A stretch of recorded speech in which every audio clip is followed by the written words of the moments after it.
Kurang semangat. Shalom. Sekali lagi shalom. Kalau jemaat sehat, jemaat harus semangat. Walaupun gembala yang kurang sehat ya. Karena memang cuaca di bulan Januari tidak menentu ya Bapak Ibu, Saudara. Memang ada yang imunnya lemah jadi gampang kena flu, batuk, berat. Dan itu saya alami secara pribadi, secara nyata saat ini. Tetapi menjadi kebahagiaan buat saya kalau saya bisa lihat jemaat GKS Isya Dorosal Bukluca sampai sekarang ini masih semangat mengikut Tuhan Yesus. Amin. Ya, semangat mengikut Tuhan Yesus itu paling penting bagi Bapak Ibu Saudara, karena tujuan utama kita itu mengikut Tuhan Yesus, bukan mengikut yang lain. Kalau kita mengikuti pandangan si A, si B yang tidak sungguh-sungguh dalam kedewasaan imannya kepada Tuhan Yesus, ya kita pun bisa terombang-ambing kalau kita tidak punya prinsip. Punya prinsip itu penting Bapak Ibu ya. Kita harus punya prinsip, punya pendirian teguh bahwa yang kita ikuti Tuhan Yesus bukan pandangan manusia. Karena pandangan manusia itu tidak pernah sempurna, pasti ada kelemahan, kekurangan, dan kekeliruan juga.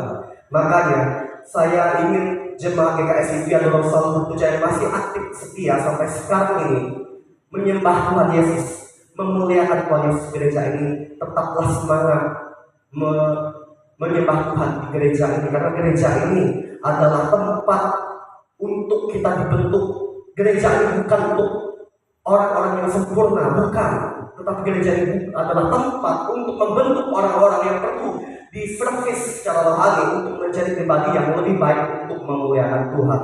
Dan pada kesempatan ini saya mengajak Bapak Ibu Saudara jemaat Tuhan untuk kita belajar firman yang terpilih dalam kitab 1 Tesalonika pasal 4 ayat 7 sampai ayat yang ke-8.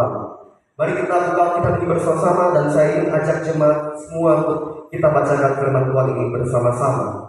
1 Tesalonika pasal 4 ayat 7 sampai ayat yang ke-8. Dua ayat saya pilih dari kitab 1 Tesalonika pasal 4 ayat 7 sampai ayat yang ke-8. Kalau jemaat Tuhan sudah menemukan, silakan katakan amin.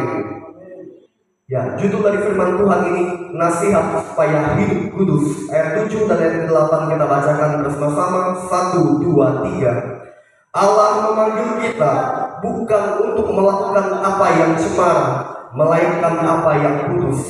Karena itu, siapa yang menolak ini bukanlah menolak manusia, melainkan menolak Allah yang telah memberikan juga rohnya yang kudus kepada kamu. Ya, demikian firman Tuhan yang boleh kita bacakan bersama-sama. Dikatakan berbagi oleh firman Tuhan adalah setiap kita yang mau mendengar firman Tuhan dan mau melakukan firman Tuhan itu dalam kehidupan kita hari lepas hari. Dan dari kebenaran firman Tuhan ini saya bertema untuk kita renungkan bersama-sama, yaitu memenuhi panggilan Allah. Ya Bapak Ibu Saudara, panggilan Allah yang sejati adalah ketika Tuhan yang sudah menebus dan menyelamatkan kita, membebaskan kita dari belenggu dosa, mengharapkan, menghendaki agar kita melepaskan semua hal yang berhubungan dengan dosa untuk memenuhi panggilan Allah. Karena panggilan Allah kepada kita adalah hidup menurut kehendaknya, hidup sesuai dengan perintah-perintahnya.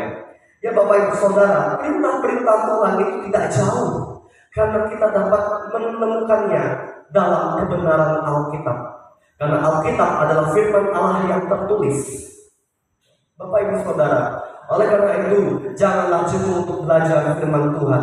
Kalau firman Tuhan itu tidaklah susah untuk kita pelajari, karena firman Tuhan itu sangat jelas kita dapat temukan pertama kali di dalam Alkitab, Bapak Ibu Saudara. Dan tujuan Paulus menuliskan firman Tuhan kepada jemaat Tesalonika lewat surat kepada jemaat Tesalonika dalam firman Tuhan yang tertulis di kitab 1 Tesalonika ini, untuk mengajak jemaat Tesalonika yang Paulus rintis pada waktu itu agar mereka hidup menurut kehendak Tuhan.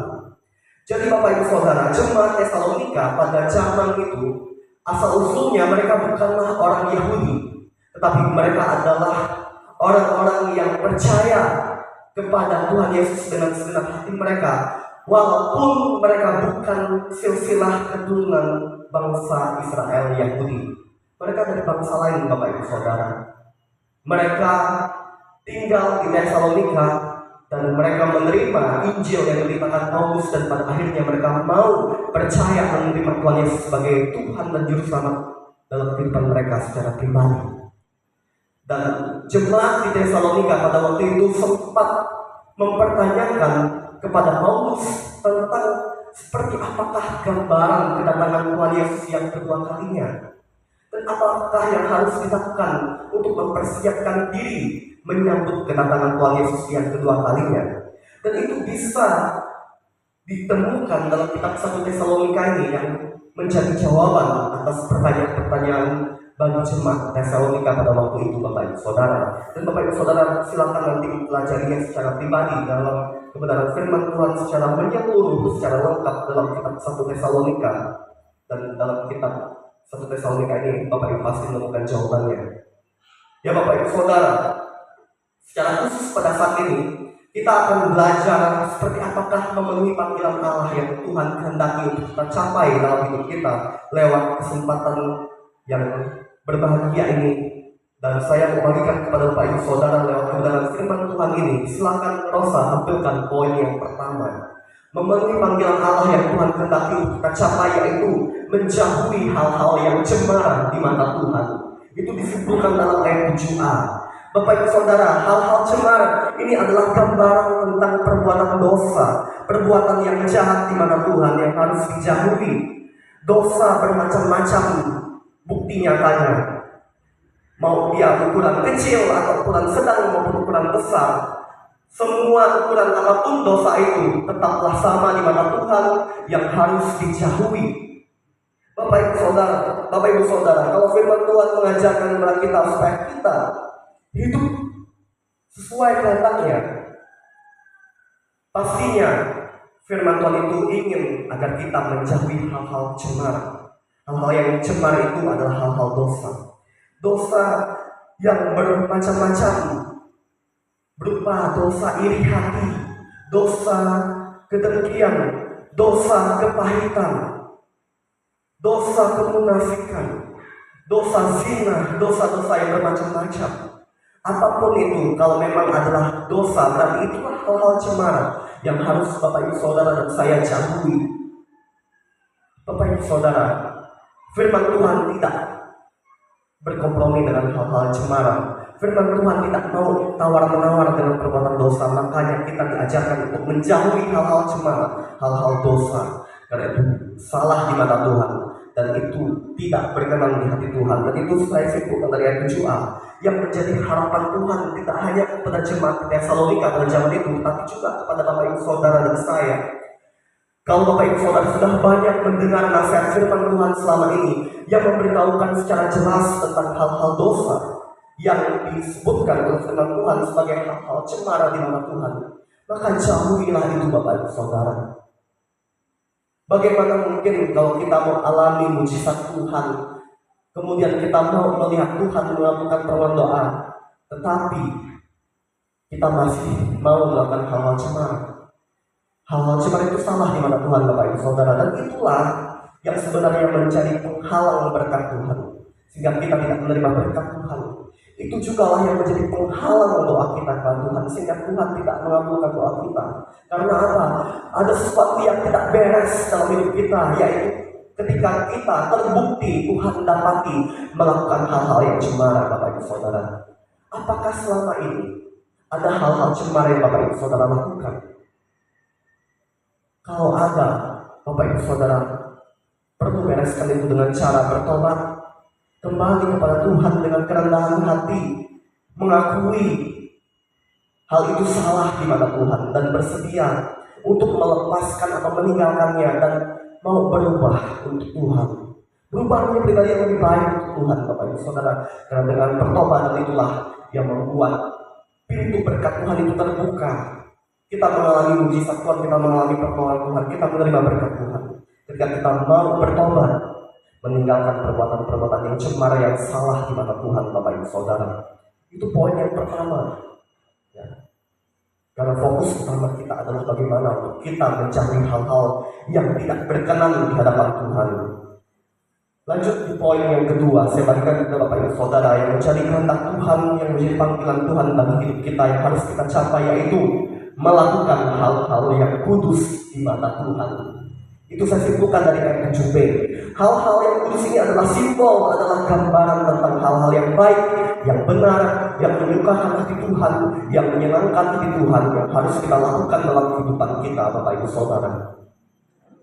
Karena itulah yang Tuhan harapkan, yang Tuhan inginkan, yang menjadi kehendak Tuhan untuk kita capai dalam hidup ini. Apa yang baik, yang benar di mata Tuhan, yang menyenangkan hati Tuhan, itulah yang harus kita lakukan dalam hidup kita. Bukan melakukan hal-hal yang menurut pandangan manusia, menurut logika kita, yang sangat terbatas dan yang tidak sempurna. Pandangan manusia, pandangan diri sendiri itu belum tentu 100% benar, makanya perlu diuji terlebih dahulu. Apakah sesuai dengan kehendak Tuhan? Apakah sesuai dengan firman Tuhan? Karena tolak ukur yang paling penting untuk kita lakukan dalam hidup kita yaitu kebenaran firman Tuhan. Karena kebenaran firman Tuhan itulah yang sempurna, Bapak Ibu Saudara, dan tidak mungkin salah. Dan itu pasti hal-hal yang kudus di mata Tuhan yang perlu kita lakukan, yang perlu kita utamakan untuk kita terus-menerus lakukan dalam kehidupan kita. Setiap hari, setiap waktu, sampai akhir hidup kita, marilah kita memilih untuk melakukan hal-hal yang kudus. Dengan demikianlah kita dapat hidup di dalam kekudusan.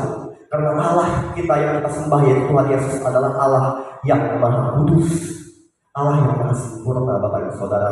Makanya layaklah Tuhan Yesus itu menjadi panutan, menjadi teladan bagi hidup kita, yang menjadi teladan utama, yang harus kita tiru, yang harus kita teladani dalam hidup kita. Karena Dia Allah yang maha kudus dan Dia hidup di dalam nilai-nilai kekudusan. Dan Tuhan mau agar kita melakukan hal-hal yang kudus di mata Tuhan. Karena itulah yang berkenan di hadapan Tuhan, Bapak Ibu Saudara. Dan itu juga lah yang menjadi nasihat Paulus kepada jemaat di Tesalonika pada waktu itu. Dan tidak hanya untuk jemaat Tesalonika, tetapi juga untuk Bapak Ibu Saudara dan saya, umatnya, orang-orang yang percaya kepadanya, yang sudah menerima penebusan dan keselamatan oleh Tuhan Yesus, dan kita sudah menjadi anak Tuhan yang bertanggung jawab untuk hidup melakukan hal-hal yang kudus, yang benar di mata Tuhan. Inilah dua firman Tuhan yang saya bagikan kepada Bapak Ibu Saudara, yang menjadi panggilan Allah bagi kita untuk kita lakukan dalam kehidupan kita sampai akhir hidup kita. Dengan tekun kita harus lakukan dalam kehidupan kita hari lepas hari. Mari kita mengucap syukur untuk firman Tuhan ini. Kita berdoa.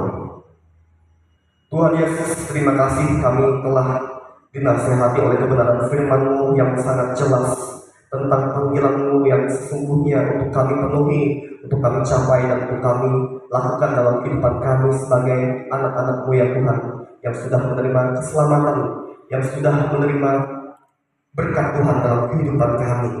Kiranya firman-Mu tidak berlalu begitu saja. Kiranya Tuhan Kau tolong kami bukan dapat melakukan firman-Mu dalam kehidupan kami hari lepas hari, agar kami memenuhi panggilan-Mu ya Tuhan untuk hidup memuliakan Tuhan dan menyenangkan hati Tuhan. Dalam doa kami, dalam nama Tuhan Yesus, kami mengucap syukur untuk firman-Mu. Haleluya, amin. Jemaat yang dikasihi Tuhan Yesus, di PowerPoint ini sudah ada pengakuan iman rasuli. Saya harapkan jemaat Tuhan bersama-sama dengan saya kita ucapkan pengakuan iman rasuli. Saya ajak jemaat Tuhan berdiri. Mari kita ucapkan pengakuan iman rasuli kita sebagai umat yang percaya kepada Tuhan Yesus.